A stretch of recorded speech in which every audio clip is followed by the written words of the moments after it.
Paula, I would love to work with Paula. Naka-work ko na pala si Paula sa soap ni Angeline Quinto, sila ni Sam Milby. Title, sana kahit konting pagtingin. I think that's the title. Yes, kailang bata pa si Paolo, nung hindi pa siya ganun kagaling umarte tulad ngayon. So I would love to work with him again. And of course, with Kimi din, sa soap naman or sa movie. Kasi nga, nagtrabaho pa lang kami ni Kim sa isang live show. Ano yan? Diyos ko, ano ba? Regalo sa akin ng aking kaibigan, slash anak-anakan, slash classmate na si Direk Peterson Vargas. Magkaklase kami sa Ricky Script Writing Workshop. So noon pa lang nakita ko yung kanyang journey to be bagong graduate ng college, eventually naging director. Hanggang sa ito na, nag-work na kami together and it was a great success. And of course, I'm really happy and proud din kay Julia at kay Joshua. Alam naman, especially me and Julia, we're very close kasi nga, first soap niya ng Mirabela, ako yung tatay. Yan, tatay ang tawag sa akin ni Julia Barreto. So, ayun, happy ako, nakita ko yung journey ng kanilang love team, yung kanilang growth as actors. Grabe dito, yung laplapan, todo na. So nakaka-proud talaga silang dalawa and ako talagang hanggang ngayon hindi pa lang makapaniwala na part ako ng isang successful na box office movie. You know, at my age, di ba, nakakagawa pa ako ng ganitong klase pelikula at happy ako, dumami ang aking Gen Z fans. Kasi ang mga Gen Z, hindi na ako kilala. Oo, sasabi ko, yung mga fans ko, puro kapwa ko Gen X or Millennial. So ngayon yung Gen Z, nilalapitan na nila ako, kilala na nila ako. So isa yun, another thing na happy ako na naging box office success yung Unhappy Free. Ano ba masishare niyo sa Jusilia off-cam? Yung nakasama niyo sila? Naku, wala! Ano naman? Bulungan ng bulungan yung dalawa na yan. Hindi ko na pinag-uusapan yata yung past nila. Parang sweet pa rin sila. Sobra! Hindi mo, alam mo, no, say sweet, but alam mo na kung ano man ang pinagdaanan nila nung araw na hindi maganda, ay nalampasan na nila yun. Ang pakiramdam ko, yung friendship nila ngayon is based on the fact na mas matagal silang nagsama na nagmamahalang masaya. Kasi yung sandali na nag-break sila at na may mga nasabing hindi magagandang bagay, tapos got to gumawa ngayon ng pelikula. Siguro that's part of their maturity din. So, yun kaya hindi ako the way they move, the way they talk, lalo na si Julia, ilang taon na siya ng Mirabelas, 16, 17. So nakita ko talaga yung kanyang growth as an actress and as a young woman. So yun, nakakaaliw lang na ganun na silang dalawa ngayon. Kaya pinag-usapan namin ng mga friends ko, ng mga filmmakers na parang may mga new breed na lang superstars. So, ito ko ng malir ayun. Meron pa sana akong gusto sabihin pero wag na yun. Go na po. Hindi, alam parang pelikula na parang ano ba to? Masaya ako na may mga new breed of superstars na magaling din umarte at that. Sa katauhan ni Joshua Garcia at ni Julia Barreto. So at least meron na tayong nadagdagan, may variety. So yung mga iba na alam mo ng, ano ba, mataas ng presyo or tinatawad ng gumawa ng pelikula, yung kahit paano may pumalit na sa kanila. And I'm pretty sure Julia and Joshua are the type of people na kahit ilang box office movies ba ulit yung gagawin nila, hindi lalaki yung ulo nilang dalawa. Since na-work na po yung Joshua, any chances po na, are you willing to work with Kim Pao, Matt Ben? Yung mga love. Madami. Well, si Kim, nakatrabaho ko na sa series of shows sa North America, Canada, and US as Star Magic Tour. Si Paula, I would love to work with Paula. Naka-work ko na pala si Paula sa soap ni Angeline Quinto, sila ni Sam Milby. Title, sana kahit konting pagtingin. I think that's the title. Yes, kailang bata pa si Paula, nung hindi pa siya ganun kagaling umarte tulad ngayon. So I would love to work with him again. And of course, with Kimi din, sa soap naman o sa movie kasi nga nagtrabaho pa lang kami ni Kim sa isang live show. Madami pala, ang dami pang hindi pa nakaka-partner. Hindi nga kami nagkita, nakakainis. After yung tinawag, fumline na yata, hindi mo na siya nakita. Inaano ko sa may table Hindi siya niya. umalis eh. See? Sino Hindi siya nakita. Nung dumating siya sa red carpet, nasa taas na ako. Nung after yung kanyang award, ginahanap ko, wala na. Well, anyway, pinalakpakan ko naman siya. At well-deserved to be the cover of the September issue of preview.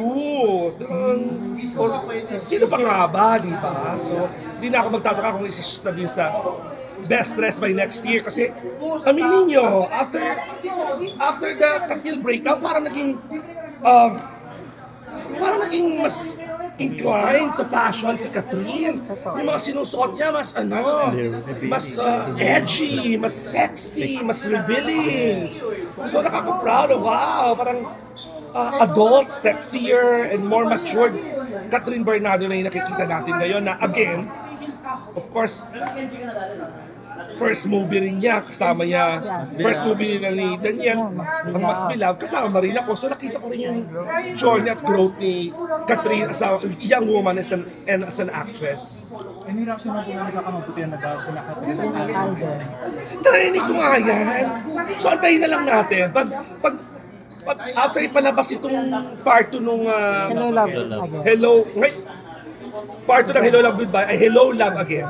After ipalabas itong Hello Love Again, nandyan pa rin yung balita na yan, parang feeling ko baka yun na yun. Kasi di ba parang kung may usok, may apoy. Yeah.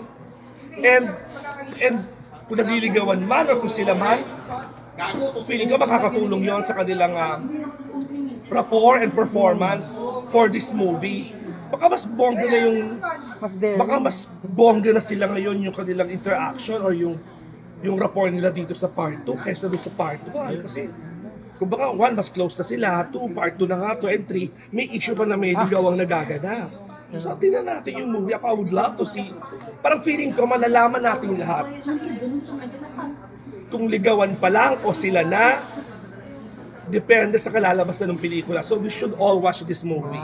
Makikita yan sa mata. Blockbuster. Ay, tsaka nakikita yan sa mata. Kahit acting lang, nakikita yan sa mata. Sa kilos. At syempre, obserbahan natin pag umaten sila ng mga premiere o ng mga black screening, di ba? Madali naman makita yan. And ang feeling ko naman, both Alden and Catherine ay wala namang mga reputasyon na mga sinungaling na tao. So I'm pretty sure aamin naman sila kung totoo. So, boto ka. Kung sino ang gusto ni Catherine, hindi lang gusto ko para sa kanya. She's not stupid. Sabi ko nga, yung pananamit, tama, sapat. Sa pagpili pa kaya ng bagong boyfriend. So alam niya yan. Malaki na siya. Feeling ko yon parang nag-mature na ang kanyang fashion sense. I'm pretty sure mas nag-mature na rin ang isip at puso niya. Any upcoming shoes or after promo? Naku, wala. Meron akong sitcom pero hindi pa pwedeng i-announce. Confidential stage pa siya. So yun lang naman yung bago. Sa TV5. Ayan. So abangan nyo na lang yan. Alam mo, after na experience ko sa Unhappy For You, kasi at ko hindi ko marte. So, sabi ko, baka kaya lang sila nagagalingan siguro sa akin doon sa Unhappy For You kasi tagal nila akong hindi nakita sa big screen.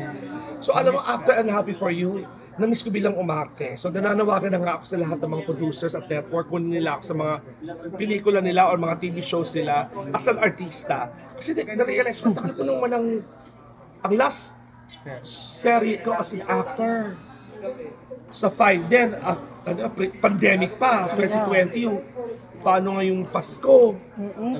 Yung with Elijah. Elijah, Maricel Laksa. Paano ang pangako? Tapos naging paano ang pangako yun kasi Pero yung sa season movie.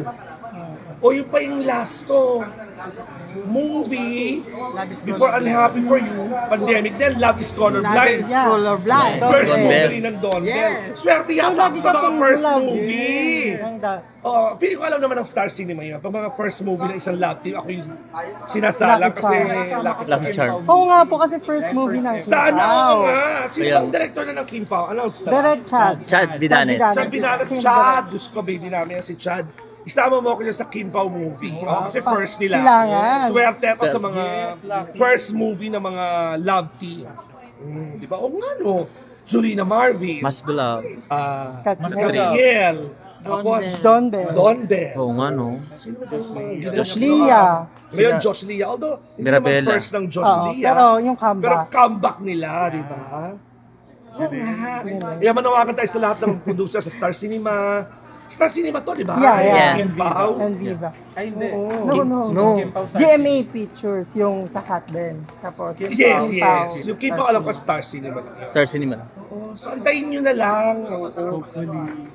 Sa magugulat na lang kayo although minsan din kasi pag during shooting, bawal din Bawal kasi kasi. mag-post. Ah. Like itong Unhappy For You. Yeah. Ano, yung atat ako mag-post na coming soon, ganyan. Hindi May pwede. timeline. Oo. Kaya yung picture namin tatlo, na-post ko na, showing na kami.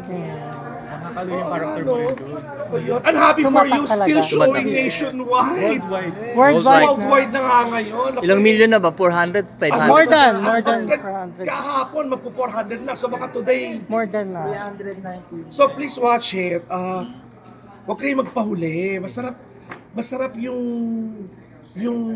feeling na yung after panoodin ng Unhappy For You. Totoo. Either makaka-relate ka kaya ang sarap ng feeling or makilala kang ganun.